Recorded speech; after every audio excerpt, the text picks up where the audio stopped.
জ্ঞাপন করে আজকে আমরা যেটা করতে চেয়েছি, সকলের তরফ থেকে একটু উৎসাহিত বা আনন্দ দেওয়ার জন্য, এটা ঠিক উপহার বলা যায় না, আরো উৎসাহ জ্ঞাপন করার জন্য কিছু একটা সামান্যতম উপহার দেওয়ার চেষ্টা করব ইনশাআল্লাহ, বা দেব ইনশাআল্লাহ আজকে। তার মানে এই নয় যে কোনো উপহার কিন্তু মূল্য দিয়ে বিচার করা যায়। একটা মূল্য কম বেশি এটা বিষয় নয়, বিষয় হচ্ছে সেই বিষয়ে, সেই পারফরমেন্সে সে যে দক্ষতা দেখিয়েছে, তার দক্ষতার যে মূল্য দেওয়া হয়েছে, তার দক্ষতাটা পুরস্কৃত হয়েছে, সম্মানিত হয়েছে। সে তার জীবনের যে কাজ করতে চেয়েছে সেই কাজে সে পুরোটা দিতে পেরেছে, তার কাজে অন্যরা খুশি হয়েছে এবং সবাই বুঝেছে যে তার যে কাজ, সে কাজ সত্যি প্রশংসার যোগ্য। সেই কারণে যে সম্মান জ্ঞাপন করা হয়েছে, এটা আসল বিষয়। এখানে কত টাকা দেওয়া হলে এটা বিষয় নয়, কি পুরস্কার দেওয়া হলে এটা বিষয় নয়। কিন্তু আমার ভালো মনে পড়ে, আমি ওয়াকফ বোর্ড থেকে 1000 টাকা পেয়েছিলাম। বলেছিলাম মাধ্যমিকে 60% নাম্বার পাওয়ার কারণে ওয়াকফ বোর্ড থেকে আমাকে সেই সময় কলকাতায় গিয়ে আনতে হয়েছিল। যাতায়াত আমার বড় ভাই নিয়ে গিয়েছিল সাথে করে, তো যাতায়াত করতে মনে হয় খরচ হয়ে গেছিল, ট্রেনে গিয়েছিলাম, এসেছিলাম, 2-3 বার যেতে হয়েছিল টাকাটা নিয়ে আসতে। ওই টাকাটা ফুরিয়ে যাক, কিন্তু ওই দিয়েছিল, এটা একটা আলাদা সম্মান বোধ হয়েছিল যে আমি পড়াশোনা করেছি, সেই জায়গায় যোগ্যতা ছিল। সেই ক্ষেত্রে যারা শিক্ষক, যারা করেছে, যাদেরকে নির্বাচন করেছি, আমার পক্ষ নয়, আপনাদের পক্ষ থেকে একটা ভিতরের সার্ভে করা হয়েছে।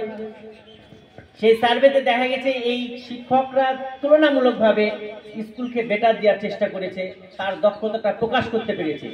সেজন্য আরো বেটার দেওয়ার জন্য, আরো ভালো স্কুলের তার সার্ভিস দেওয়ার জন্য, ছাত্রদেরকে আরো এখানে পাওয়া বলতে গেলে শিক্ষকের মর্যাদাটা ওইখানে যে ছাত্রদেরকে খুশি করতে পেরেছে, ছাত্রদেরকে বোঝাতে পেরেছে, ছাত্রের জন্য নিজেকে প্রস্তুতি করে তাদেরকে উৎসাহী করে আরো উন্নত ছাত্র বানাতে পেরেছে, তাদেরই মূল্যায়ন করা হয়।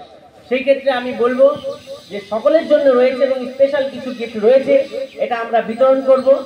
কারণ ভাই এসেছে, উনি গাড়ি নিয়ে এসেছে, আবার চলে যাবে। আমরা হয়তো এই পর্বটা দ্বিতীয় পর্ব করবো ভেবেছিলাম, কিন্তু আগের পর্বে আমরা এটা সেরে নিব, পুরস্কার যেটা দেওয়া। তারপরে ভাইয়ের একটা ছোট বক্তব্য থাকবে। নামাজটা আমরা যেহেতু প্রায় কাছাকাছি সময়ে আমরা নেব না, ওদিকে খাবার হচ্ছে, নামাজের ব্রেক আর খাবারের ব্রেক একসঙ্গে হবে, সেজন্য একটু সময় নিয়ে নিচ্ছি, পরে হবে দিয়ে তারপরে আমরা খাবারের পরে একটু বসবো আমাদের নিজেদের মধ্যে। ভাইদেরকে ছেড়ে দেবো না, এসছেন সঙ্গে, অতিথি এসছেন অনেকে, তো সেই ক্ষেত্রে আমরা আগে এই কাজটা সেরে নিচ্ছি, আপনারা একটু ধৈর্য ধরবেন। তো আমি সময় নষ্ট করব না, আমি সবাইকেই এই নতুন বছরের আর একবার শুভেচ্ছা জানিয়ে, যারা গত বছর যেভাবে কাজ হয়েছে আলহামদুলিল্লাহ আমি খুবই খুশি হয়েছি, এবং স্কুল যথেষ্ট পরিমাণে নওয়াদা ব্যাপী কেন, এখন মুর্শিদাবাদ ব্যাপী স্কুলের নামটা ছড়িয়েছেন, আপনারা বুঝতে পারছেন। এই নামটা আপনাদেরকে ওয়েস্ট বেঙ্গল ব্যাপী থেকে দেশের কিনারায় কিনারায় পৌঁছানোর জন্য চেষ্টা হবে।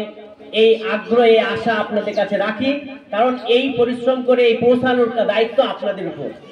যেটুকু নাম হয়েছে, যেটুকু আমরা কাজ করতে পেরেছি, যেটা আমরা করছি, তা সবই আপনাদের দোয়া। মানে আপনারা পরিশ্রম না দিলে কখনো সম্ভব না একার পক্ষে। তাই জন্য এর যে প্রশংসা, যা পাওয়ার যোগ্য, সবই আমি শিক্ষকদের উপর অর্পণ করলাম, এটা সবই শিক্ষকের অবদান। তাই এখানে আমরা প্রথমেই সর্বস্তরের যে পুরস্কারটা আমরা দিতে চাইছি, সবাইকে একে একে ডেকে দিয়ে দিব। তারপরে স্পেশাল কিছু পুরস্কার রয়েছে, তাদের নাম ডেকে দেওয়া হবে।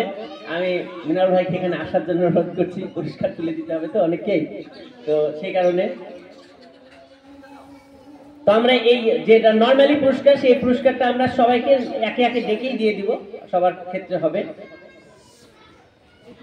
আর স্পেশাল গুলো তারপরে দেবো নাকি না, আগে দিয়ে দিব?